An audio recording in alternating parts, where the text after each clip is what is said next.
Olá pessoal, tudo bem? Nós vamos falar hoje sobre o capítulo 5 de Sistemas Distribuídos, que é a parte de nomeação. Ele é dividido nesses 4 subtópicos, né? Então a primeira parte vem a parte de nomes, identificadores e endereços. Então o nome, como ele está dizendo aí, é uma cadeia de bits ou caracteres para referenciar uma entidade. E uma entidade é basicamente qualquer coisa, desde que seja ativa dentro do meu espectro de sistema distribuído. Por exemplo, poderia ser uma impressora, um servidor, alguma coisa que tenha eu possa acessar e seja ativo. Por exemplo, a impressora eu posso acessar para imprimir um papel. Ele tem alguma função dentro desse contexto aqui de sistemas distribuídos. Para acessar essa entidade, eu tenho que utilizar um ponto de acesso. Vou generalizar aqui, por exemplo, e dizer que eu sou uma entidade, Lucas. Para ter acesso a mim, eu tenho alguns pontos de acesso. Um dos pontos de acesso é utilizando, por exemplo, o meu celular. Ou, por exemplo, por e-mail. Então, se alguém quiser ter acesso a mim, que sou uma entidade, vai ter que utilizar algum ponto de acesso. E, nesse caso, eu utilizo o celular ou o e-mail. E todo ponto de acesso ele tem um nome. E esse nome, por exemplo, o nome do ponto de acesso do celular é o número do celular para ter acesso a mim, a essa entidade.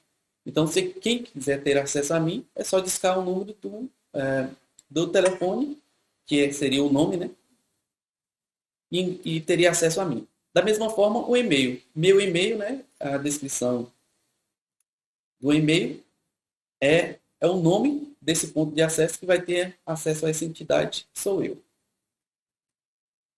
Então, o ponto de acesso pode ser diferente, né, para uma determinada entidade, como, por exemplo, eu tenho 2 ou 3 pontos de acesso, e cada ponto de acesso tem um nome associado.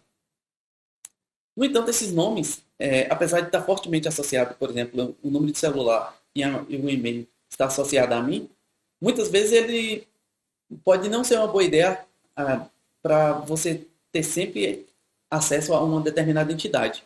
Por exemplo, o meu número de telefone pode mudar. Se mudar, então eu não vou ser mais acessível por aquele número de celular. Então eu deixo de você, se você está utilizando aquela referência, aquele ponto de acesso para a entidade e achando que aquilo vai ser fixo o tempo todo, pode ser que não seja verdade, dependendo do contexto em que eu esteja utilizando. Então, esses pontos de acesso nem sempre são um bom indicativo, né, de que você vai ter sempre aquela entidade acessível por aquele ponto de acesso. Ele pode mudar. Por exemplo, meu número de telefone pode ser que mude para outra pessoa, principalmente dentro de empresas, né, em que você acessa por um determinado número de IP, por exemplo, para uma impressora que é de uma determinada marca. E aí, vamos supor que a impressora quebrou e aí foi necessário trocar a impressora ou trocar o endereço de IP, então aquele recurso não está mais acessível por aquele endereço. Outra característica desses nomes é que eles são amigáveis para seres humanos. A ideia é tornar, então, fácil e legível de você identificar quem são essas entidades na minha rede, né? Através desses pontos de acesso. Outra característica é que esses nomes também têm que ser resolvidos. Por exemplo, no DNS, a gente quer acessar o site da web. A gente não precisa ficar decorando, por exemplo, qual é o endereço de IP do site da web. A gente decora www.wesb.br. E aí vai ter alguma entidade que vai transformar esse nome, que seria um nome descritivo, www.wesb.br, no endereço de IP para acessar o recurso, que no caso é o servidor que a gente está querendo encontrar, que é o site da web. E aí, geralmente, esses nomes, como eu falei, são amigáveis a seres humanos. É muito mais fácil eu lembrar e entender que eu estou acessando o domínio web do que se eu passar, por exemplo, um endereço de IP para a pessoa tentar identificar. E esses nomes são descritivos justamente porque tem que fazer com que a gente entenda qual é o recurso que a gente está tentando acessar. Há um vínculo mais específico, que no caso é o identificador. Nesse caso, o identificador, seria para identificar o nome também, como por exemplo, no meu caso, né, como a gente estava dando exemplo, seria meu CPF. Então, ele tem essas características, né? Um identificador referencia no máximo uma entidade, cada entidade é referenciada por no máximo um identificador, e o identificador faz referência sempre à mesma entidade. Isso nunca é reutilizado. Como, por exemplo, o número de CPF. Geralmente ele está vinculado a uma única pessoa e a pessoa tem apenas um único CPF. E sempre vai ter aquele CPF, nunca vai mudar. Por exemplo, ele dá alguns exemplos aí, são endereços Ethernet, né? Que é uma cadeia aleatória de 48 bits, que é, por exemplo, da placa de rede. No entanto, apesar de parecer que nunca vai ter duas placas de rede, né, com o mesmo número, já tive casos que eu já vi placa de rede na mesma instituição com duas placas de rede com o mesmo número. Teoricamente, não deveria ter choque de endereço. Um outro exemplo que dá é endereço de memórias, né, que tem cadeia de bits de 32 a 64 bits, para indexar dentro do contexto de um computador, para não ter colisão, por exemplo. Dentro de nomeação, então, tem a nomeação simples, que é subdividida em diversos tipos de formas de a gente fazer uma nomeação de uma entidade.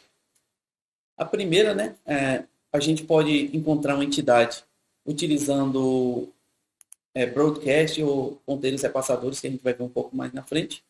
Mas nesse caso dessa nomeação simples, é só uma cadeia de caracteres que vai identificar um recurso. Por exemplo, dentro de uma rede pequena, a gente poderia utilizar broadcasting, que dentro de uma determinada rede local, uma rede pequena, a gente envia para todo mundo e quem responder a solicitação, então a gente faz a conexão com essa máquina que respondeu. O problema nesse caso, né, que a gente para enviar uma mensagem, a gente vai mandar para todo mundo e pode ser que cause overhead na rede. Porque se todo mundo resolver ficar enviando mensagem para descobrir onde é que estão os endereços das máquinas, né, pode causar overhead.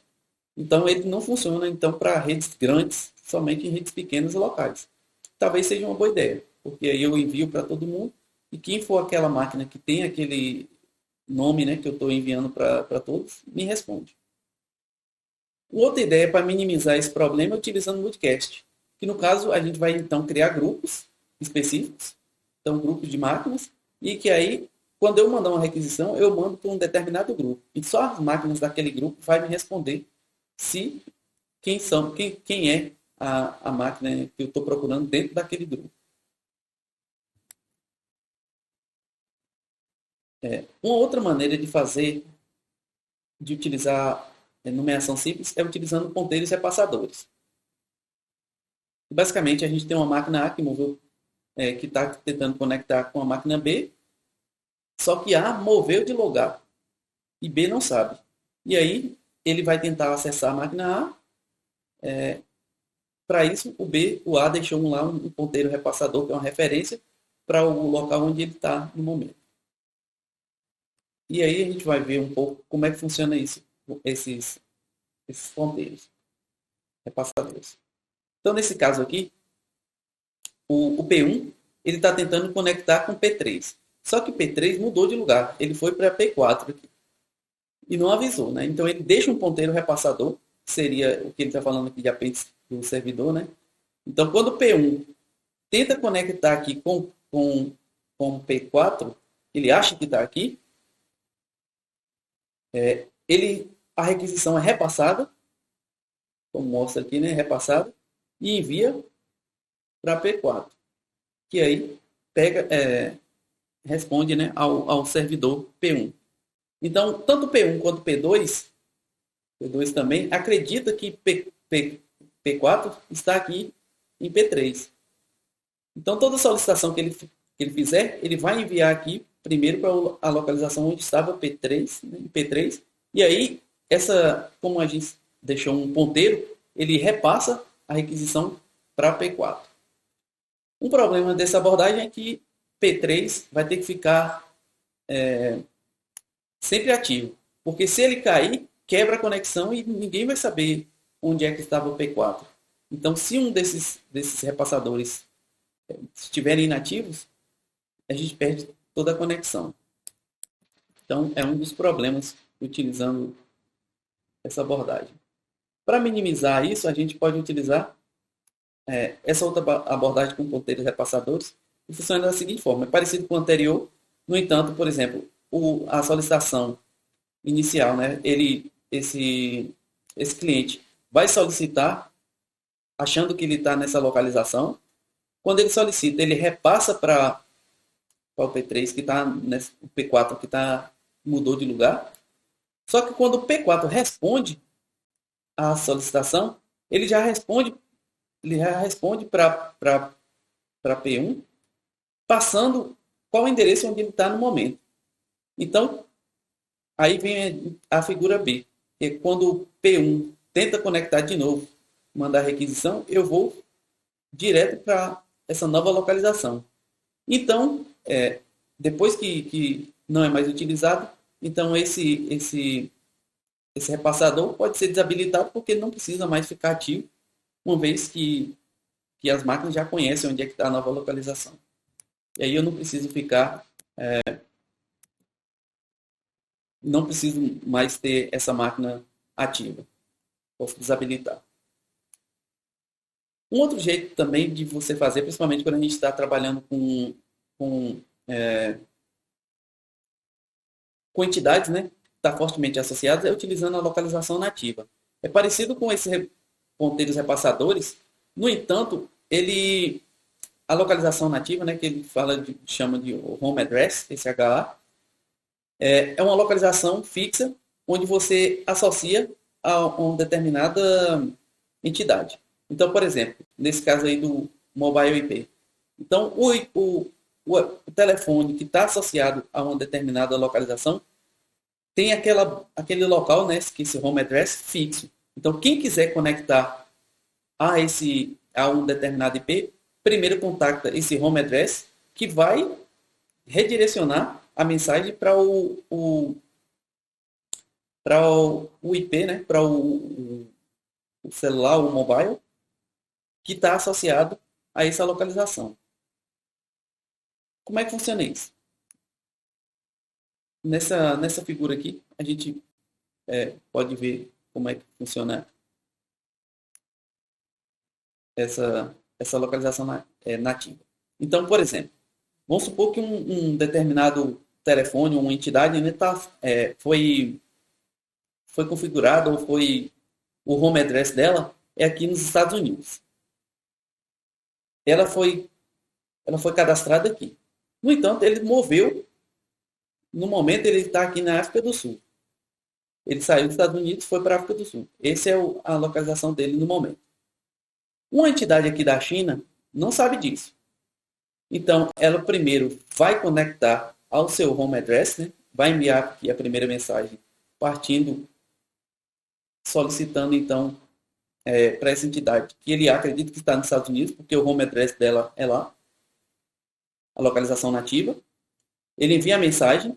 No entanto, o hospedeiro aqui de localização nativa sabe que esse P1 mudou, ele no momento está na África do Sul, então ele repassa a requisição de solicitada da China para o mobile, né, que está no momento na África do Sul. Da mesma forma, ele responde de volta para o ponto que está na China, falando, olha, esse ponto aqui mudou para a África do Sul. E esse é o novo IP dele. Da próxima vez que esse entidade quiser conectar com o mobile IP, que mudou para a África do Sul, ele vai então conectar diretamente para esse novo endereço.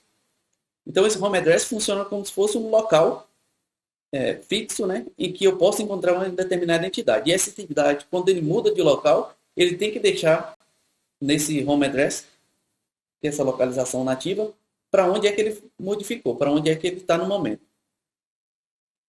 Bem, um problema dessa abordagem é que essa hospedeira de localização nativa tem que ser estável e sempre disponível, porque se ele cair, perde toda a função, então, desse tipo de abordagem. Uma outra abordagem que a gente pode utilizar é utilizando as tabelas hash distribuídas. Eu vou mostrar, antes de explicar isso aqui, eu já vou explicar na própria figura. Como é que funciona? Então, a gente tem uma rede, que no caso aqui ela está em formato de anel.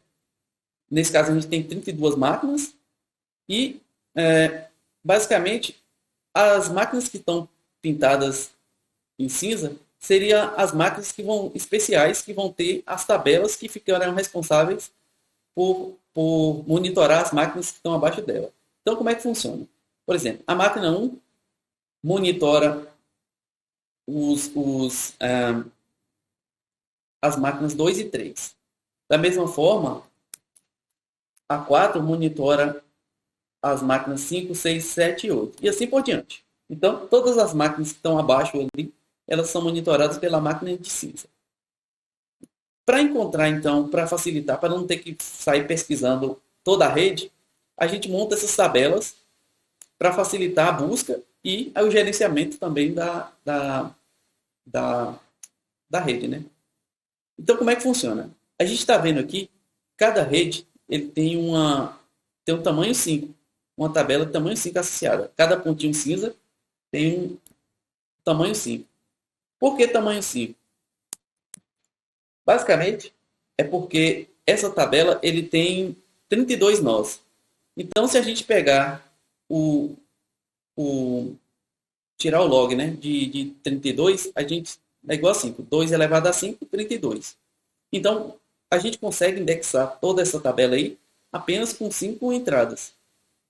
Se tivesse, por exemplo, mais do que isso aí, seria, se tivesse 40, 50 nós, a gente teria que usar 6 tabelas, porque 2 elevado a 6 dá 64. Então, a gente poderia indexar até 64 máquinas, nesse caso, aumentasse, né, o número de máquinas aí. Como no caso só vai até 32, então 2 elevado a 5, 32, a gente consegue indexar com apenas 5 entradas. E como é que faz para montar essa tabela? Bem, para montar essa tabela, a gente vai utilizar, então, essa fórmula como está utilizando aqui, nessa figura 4. Como é que funciona? A gente vai ter vou até utilizar um texto aqui, ele vai funcionar da seguinte forma. Para montar a tabela, o item 1 da tabela, eu vou utilizar aquela fórmula. O P vai ser o valor corrente. Então, no caso ali é 4. Vai ser 4 mais 2 elevado ao índice.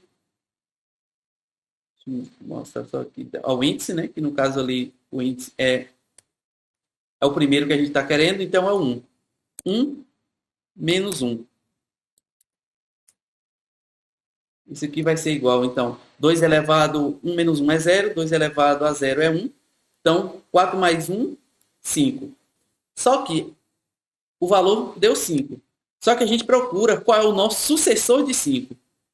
5 está marcado como cinza? Não. 6 está como cinza? Não. 7 está como cinza? Não. 8 está como cinza? Não. 9 está como cinza? Sim. Então, nó também é um nó especial. E aí, ele acrescenta, então, um 9 aqui na tabelinha. Para o valor 1. Da mesma forma, para o valor, o índice 2. Então, a gente está vendo lá o índice 2, dá 2 menos 1, 1. 2 elevado a 1, 2. 4 mais 2, 6.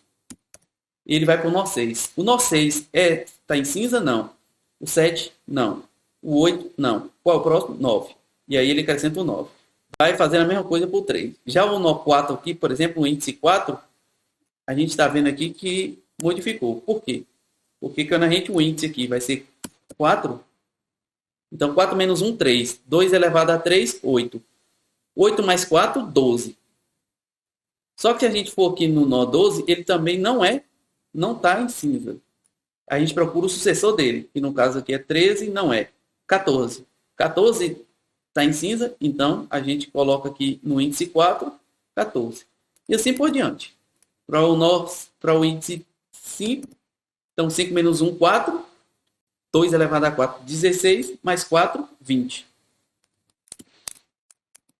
O nó 20 é cinza? É.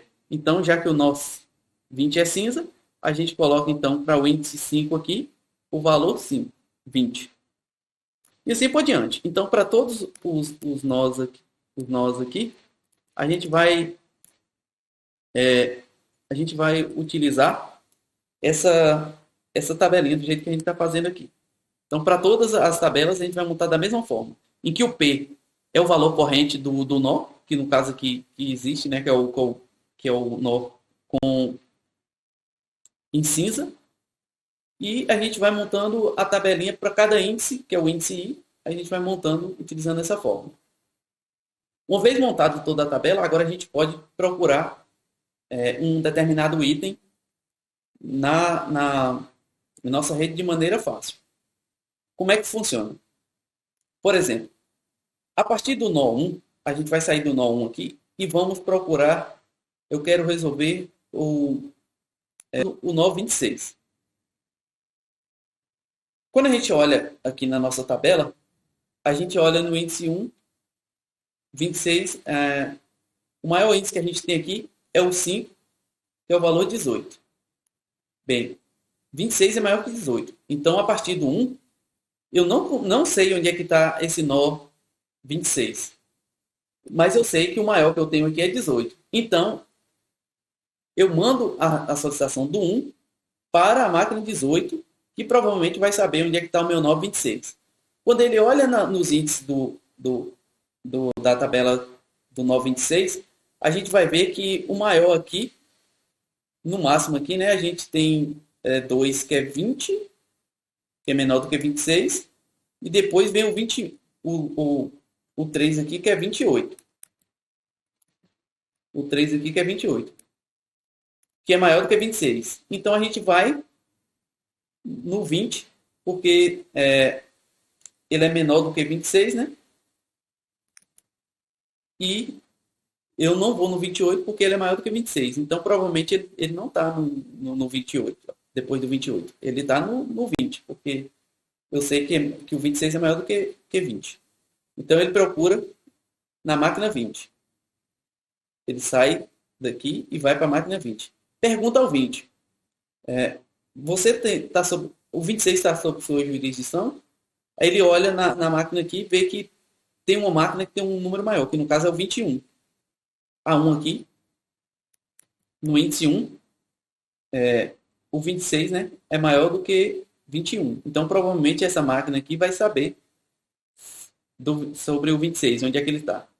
Da mesma forma, o índice 2 aqui é 28. Então, como ele é maior do que 26, a gente não procura ele. Então, manda a requisição aqui para 21.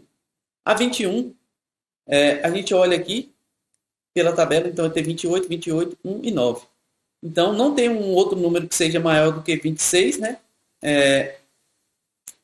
Menor do que 26, para a gente procurar. Então, provavelmente, ele vai estar realmente na 28, que é o único número que eu tenho aqui, que no caso é maior do que 26, e não tem outro na tabela. Então, eu envio a solicitação aqui para a 28, que provavelmente vai saber que ela está. Quando ele chegou na 28, o 28 sabe que a máquina 26 está sob a jurisdição dele. Então, ele sabe que está abaixo dele. E aí, ele envia a requisição aqui para a máquina 26, que está abaixo do 28. É o 28 que controla o 26. Da mesma forma, a gente poderia encontrar, por exemplo, eu quero resolver o valor K igual a 12. Quero encontrar a máquina 12, mas eu vou partir do nó 28 aqui, que é a linha pontilhada. Como é que eu vou fazer isso? Eu vou olhar na minha tabela. Tá, número 12.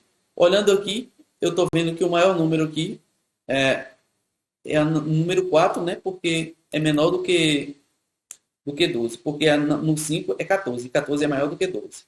Então, eu envio para a máquina 4, que é o maior que eu tenho aqui. Mando para a máquina 4. Chegou na máquina 4, ele não sabe quem é o 12, mas ele olhando na tabela dele, a gente vê que no índice 3 aqui, tem um 9, que é menor do que 12, porque o próximo aqui, que é no índice 14, é maior do que 12. Então, ele envia para a máquina 9. Da máquina 9, ele vai olhar e vai ver que tem no índice 2 aqui, tem a máquina 11, porque no índice 3 é 14, 14 é maior. Então, ele manda para 11. Mandou para 11. Ele olha na lista aqui e vê que 14, o 12 não está sobre ele, sobre a jurisdição dele, então provavelmente vai estar na 14, porque é o único número que eu tenho aqui que é um pouco maior do que 12, e aí ele envia para 14. Chegou na 14, a 14 sabe que o 12 está sob a jurisdição dele. E aí ele envia, então, a requisição para 12. Então, facilita a busca quando eu utilizo essa tabela. Eu não preciso ficar rodando nó a nó. Eu só vou para esses nós cinzas, mesmo assim, utilizando a nossa tabela como se fossem uns certos atalhos para a gente alcançar o que a gente está pretendendo.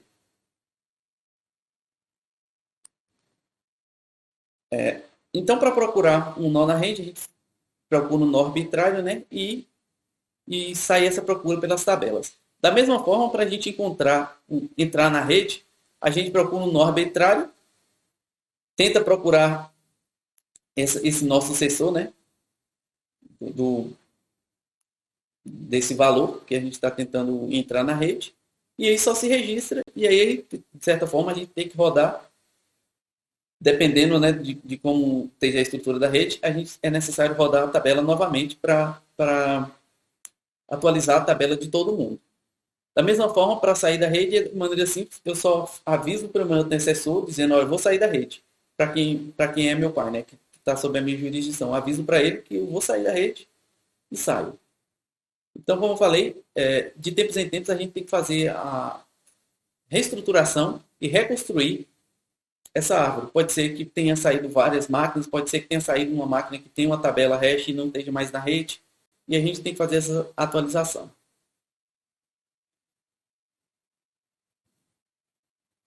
Uma outra abordagem que a gente pode utilizar seria a abordagem hierárquica, e no caso é utilizar esse serviço que eles chamam de localização global.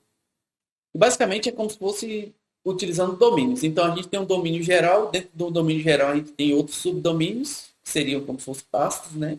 E a gente vai aprofundando nessas subpastas. Como nesse exemplo. A gente tem um nó aqui, raiz, que seria o diretório geral, né? Para toda a nossa estrutura. Dentro do diretório raiz, a gente tem outros subdiretórios aqui, que é um subdomínio, no caso esse aqui. E dentro desse subdomínio, a gente tem 3 entidades, que seriam essas 3 entidades. Estão abaixo desse subdomínio. Da mesma forma, a gente tem outro subdomínio. Então, tem 2 subdomínios aqui. Que seria esse outro, o S. Então, a gente tem esse subdomínio S. E dentro do subdomínio S, a gente tem as entidades aqui, que são os nó folha, que é o que a gente procura, né? Então, basicamente, a gente tem diretórios e os nós folhas, que são as entidades, que é o que a gente está tentando buscar aqui no momento. Então, os nós folhas são as entidades, realmente. E todo o resto aqui, esses nós, são apenas referências, são diretórios, para o que a gente está tentando procurar.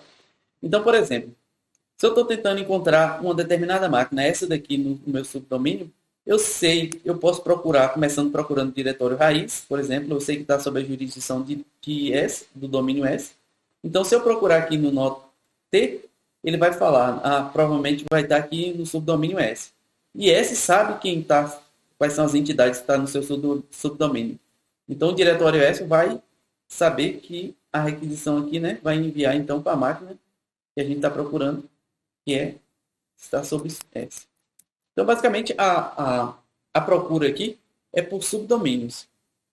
Se eu já sei qual é o subdomínio em que a determinada máquina está, eu vou direto a ele. Se não, eu procuro, então, primeiro no nó pai, que é o nó mais geral, e aí ele vai saber encaminhar para os nós mais específicos, no caso, por exemplo, dos subdomínios. E assim por diante. Então, facilita a busca.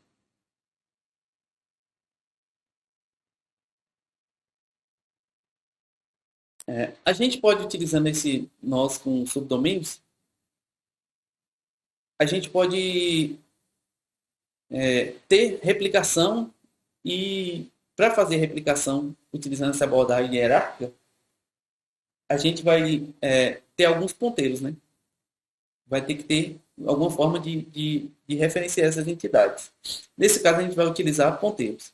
Como é que funciona? Aqui D1 e D2, D1 aqui e D2, são réplicas de uma mesma entidade.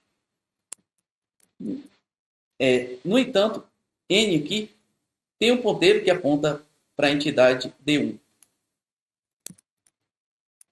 E, da mesma forma, esse outro nó aqui, ele tem a informação de que a entidade D2, que é igual ao D1, está aqui sob a jurisdição dele.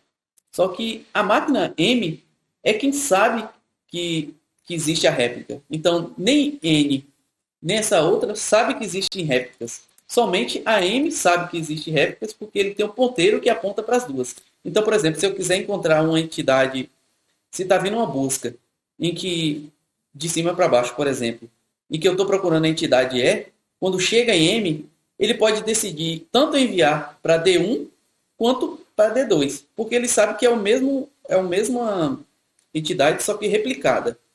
Da mesma forma, a gente vai ver aqui, para inserção e para busca, a gente vai fazendo essa busca de maneira hierárquica. Como é que funciona isso? Por exemplo, nesse caso aqui, a gente vai estar fazendo uma busca a partir de um nó. Eu quero acessar a máquina E. Note que aqui a gente desfez aquela duplicação. Então, apenas o E, a entidade E, está só nessa jurisdição aqui. Só que eu não sei, né? Eu estou tentando procurar a entidade E a partir desse domínio aqui, a partir dessa máquina, desse domínio. Bem, ele não sabe onde está E. Como ele não sabe, ele passa a requisição para o pai dele. O pai dele, se tivesse aqui sob a jurisdição dele, ele saberia. Mas como não está, ele não sabe também. Então ele passa a requisição para o pai. No caso, a máquina M. A máquina M sabe que tem um ponteiro para a máquina E. Então ele repassa a requisição para o filho, né, dele, que provavelmente sabe onde é que está a entidade E, que no caso é essa máquina. E essa máquina devolve a requisição, né, e passa realmente para a entidade E, que está sob a jurisdição. Ele é quem sabe onde está a localização da máquina E. Então, ele que repassa. O M só tem apenas o ponteiro. Então, nessa abordagem aqui, a gente tem ponteiros. E somente o nó folha, aqui a jurisdição final aqui, é quem tem o endereço realmente onde é que estão as entidades.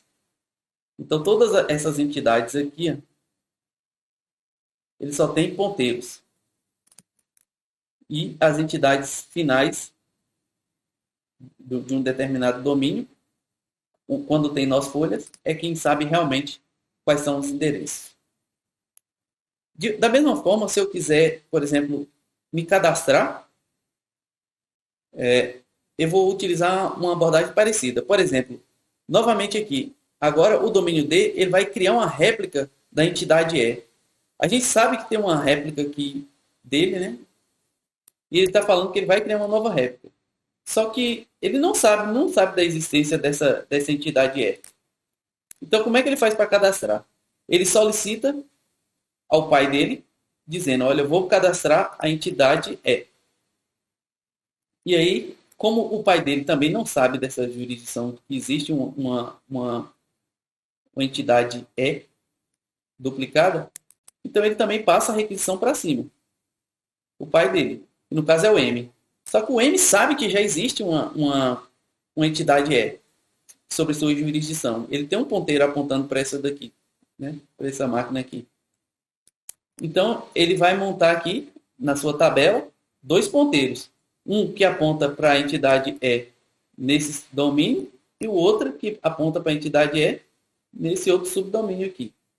Então, sobre M tem dois subdomínios, esses dois subdomínios aqui, que tem a entidade E. Mas somente M sabe disso. Os outros dois, esse e esse aqui, não tem conhecimento que existe uma duplicidade. Então, essa abordagem hierárquica, né, facilita assim, também o gerenciamento, inclusive, de réplicas e a busca por nós duplicados ou por entidades. Porque se eu não souber, eu repasso a requisição para o nó pai, que provavelmente vai saber. E até eu vou subindo até no máximo, o nó folha, que seria esse daqui, né? Que tem conhecimento sobre todas as entidades que estão na rede. Tem um ponteiro, pelo menos. Né? Não, ele não sabe o endereço, mas tem um ponteiro que repassa para os subdomínios. Uma outra tipo de nomeação que a gente vai ver é a nomeação estruturada.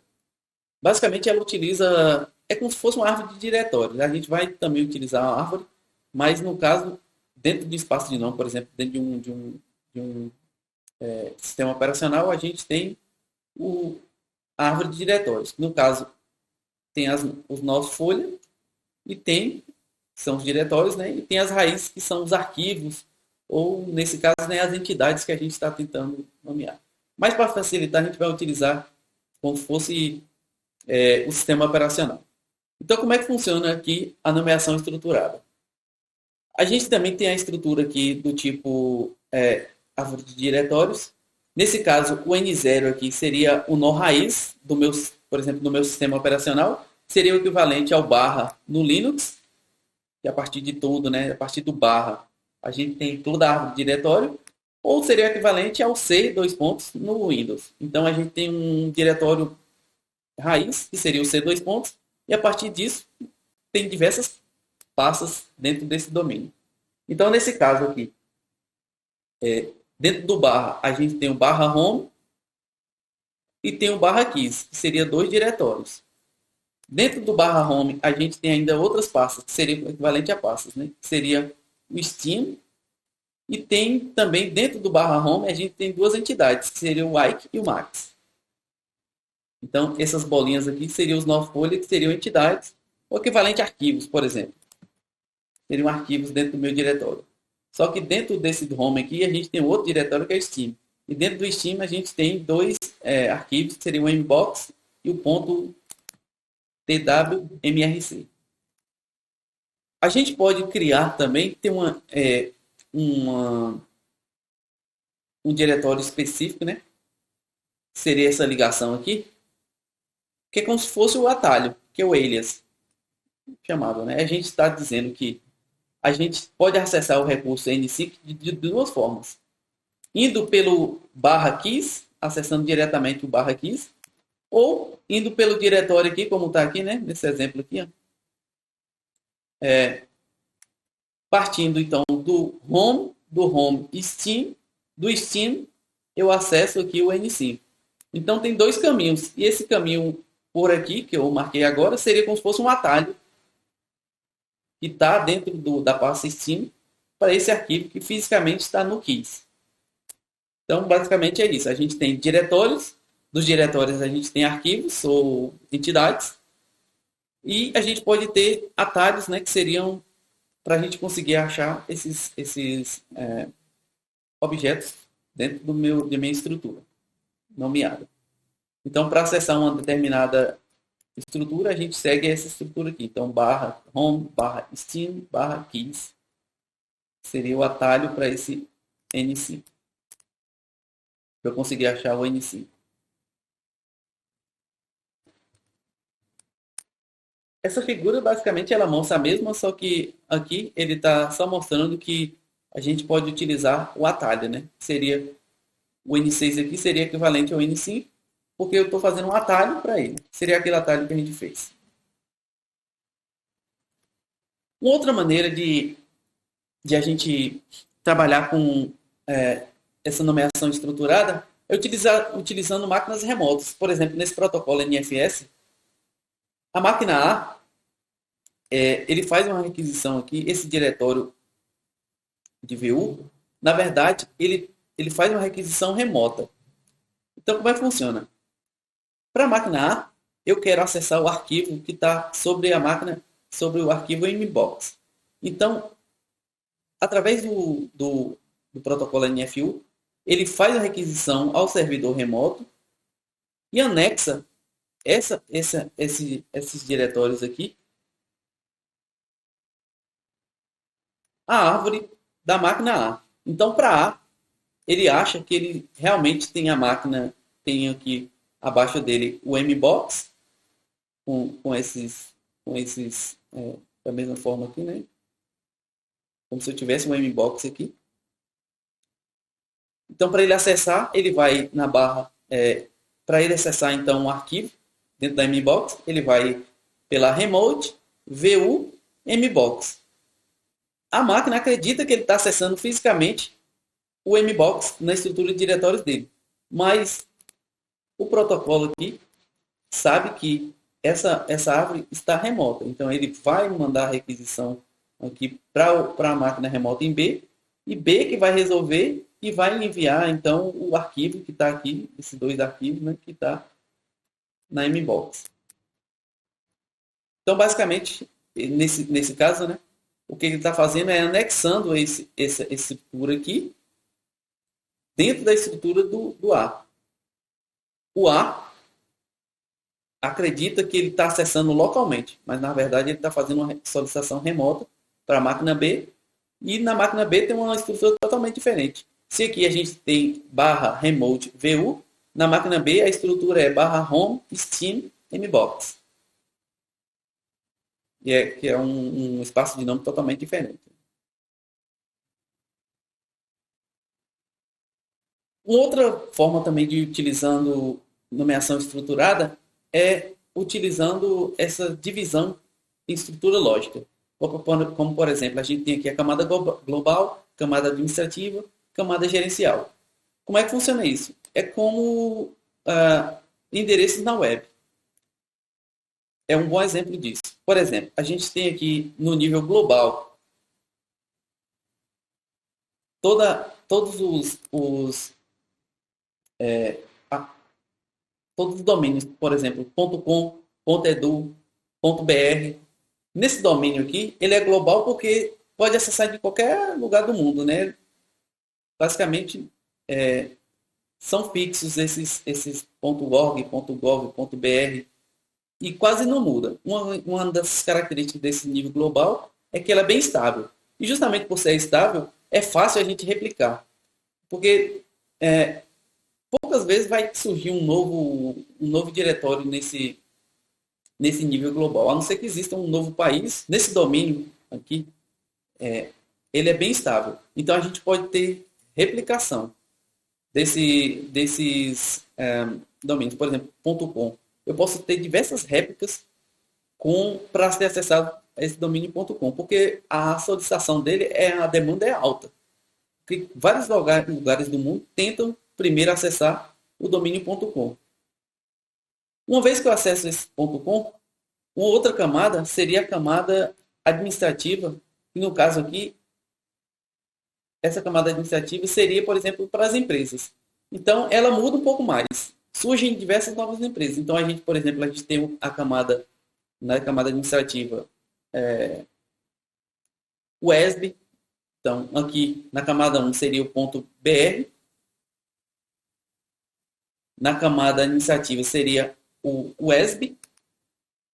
Eu poderia criar outra empresa, por exemplo, o ESC, ou então uma determinada empresa nova, sei lá. Criei uma nova empresa e então está abaixo do BR. Eu registro minha empresa.br. Então, na camada administrativa, é um pouco mais... sempre surgem novos domínios, né? Subdomínios. Já na camada global, é muito difícil surgir um novo domínio aqui. Na camada gerencial, está abaixo, então, da camada administrativa. Aí seria o domínio dentro da empresa. Por exemplo, dentro da WESB, eu posso criar diversos domínios, subdomínios. Se tiver um departamento novo, então eu posso criar um novo subdomínio debaixo da WESB. Então, poderia ter, por exemplo, dct.wesb.br. Surgiu um novo departamento de saúde, por exemplo, dividiu em DS1 e DS2. Então, eu teria ds1.wesb.br e ds2.wesb.br. Dentro desse nível gerencial, muda constantemente. Pode ser que tenha muitas mudanças. Já na camada administrativa, como falei, né, é só quando surge uma nova empresa ou cadastrado um novo domínio. E na camada global, é bem estável, então a gente pode ter diversas réplicas. Nesse daqui a gente pode ter réplica, mas geralmente muda muito. Então, as réplicas podem ser limitados. Já na camada gerencial, como muda muito, altera bastante, por exemplo, eu posso criar novos arquivos, aí a duplicação, né, você ter réplicas para atender, já se torna mais inviável.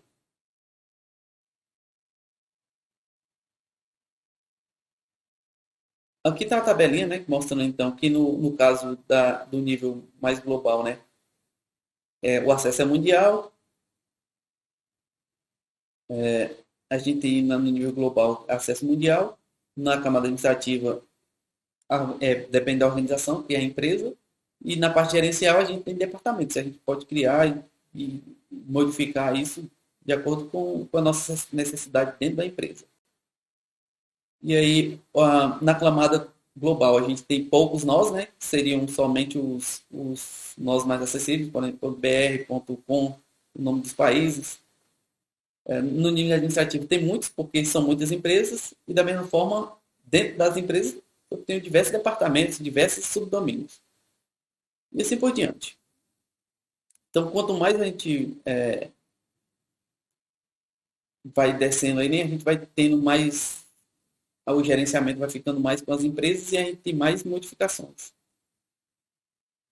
Uma forma de a gente resolver esses nomes, por exemplo, eu quero acessar, como ele está fazendo aqui, né? Ele quer acessar, ele montou uma tupla, mas na verdade essa tupla quer dizer, eu quero acessar a máquina no domínio Netherlands, Holanda, a Universidade VU, dentro do departamento de Ciência da Computação, .cs, o arquivo o serviço FTP, está no nível administrativo.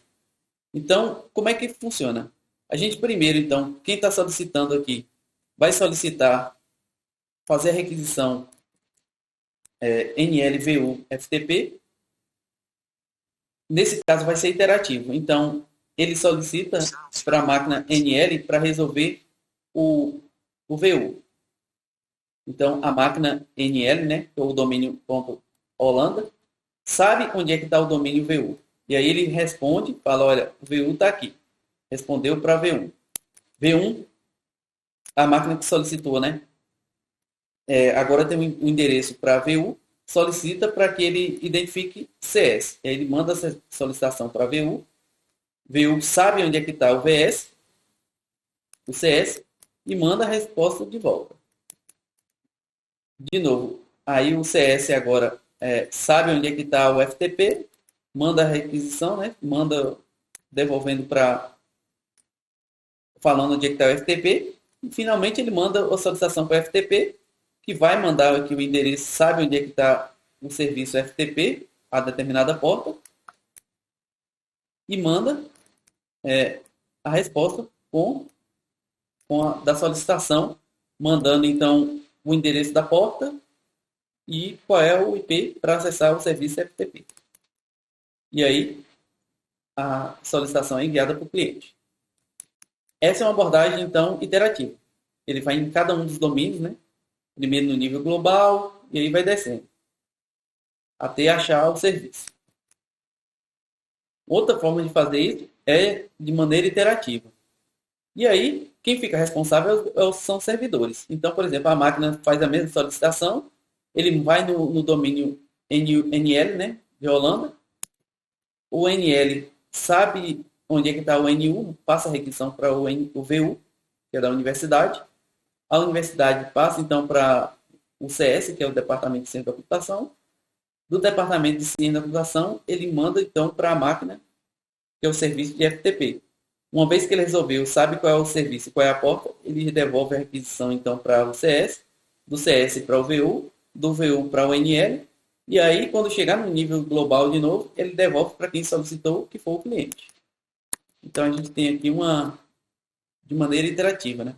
Então, não fica devolvendo toda hora para o cliente devolve e solicita a requisição novamente. Nesse caso aqui é feito de maneira iterativa.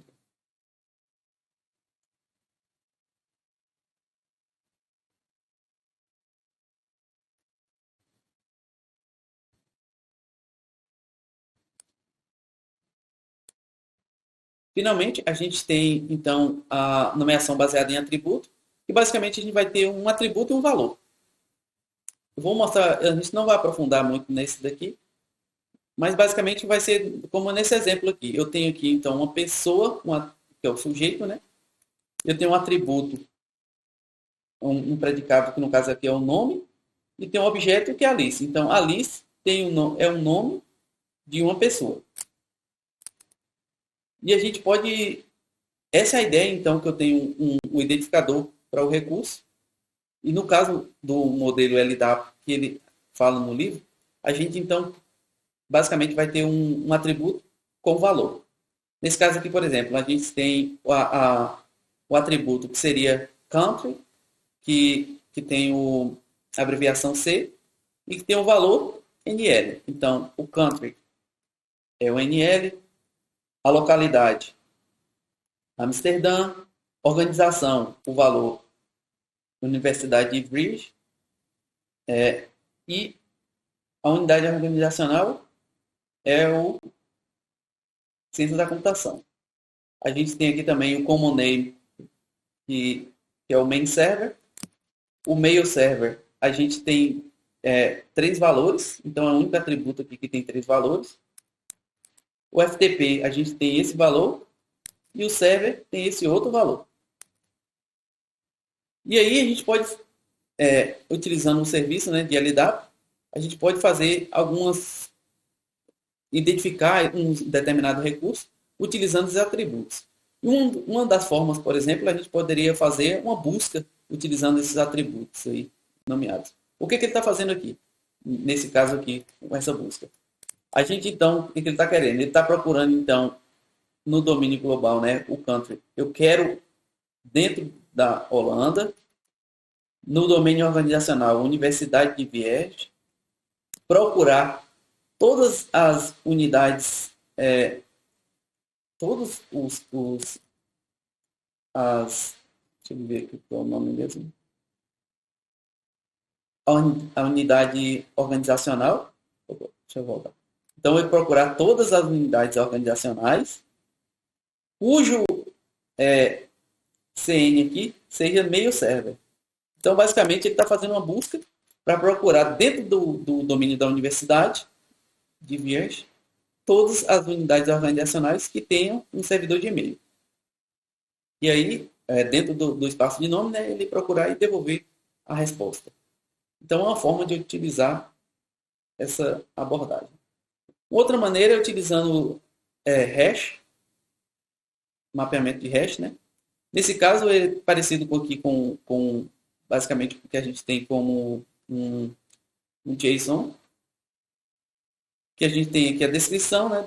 Aí tem o tipo do livro, a descrição, dentro de descrição a gente tem o autor e o título. E ainda externo tem um gênero. A partir disso eu posso criar uma árvore, nesse caso, né, que ele chama de Array Tree, que é uma árvore com a estrutura que a gente está tentando criar a nomeação. Nesse caso aqui, por exemplo, no raiz a gente teria a descrição, aí tem o tipo e o gênero. No gênero a gente tem fantasia, que seria o valor desse atributo gênero.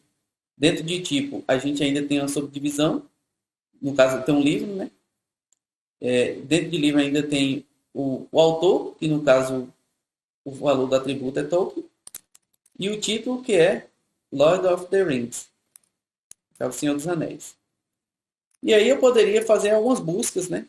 A gente não vai aprofundar nele, mas, por exemplo, a gente poderia criar um hash utilizando esse nome, né? Livro, autor, Tolkien. A gente, através dessa hash, a gente procuraria outros que seriam um identificador único.